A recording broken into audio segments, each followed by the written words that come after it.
আরে কি এইটা? আরে এইসব জিনিস আবার কেউ এই রাস্তায় ফালায় রাখে? মানুষেও পারে, কোনো জ্ঞান বুদ্ধি নাই। আরে কি এটা? এখন মনে হয় মানুষ নিয়ত মিয়ত করে, এটার কোনো শক্তি আছে?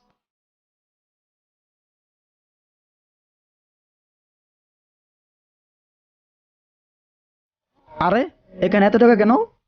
মনে হয় মানুষ নিয়ত করে এখানে টাকা ফালা। আমিও একটা নিয়ত করে টাকা দেই, যদি পূরণ হয়ে যায়। 100 টাকায় দেই, যদি নিয়তটা পূরণ হয়। চালু চালু। আরে এইখানে এত টাকা কেন? কালকে তো আমি এটা রাস্তা থেকে সরাই এখানে রাখলাম, যাতে মানুষের হাঁটতে অসুবিধা না হয়, আর এইটার জন্য আজকে এখানে এত টাকা? ধুর, মানুষ এখন অন্ধবিশ্বাসী। আপনারা এসব দান সৎকা থেকে বিরত থাকবেন, চ্যানেলটি সাবস্ক্রাইব করে পাশে থাকবেন।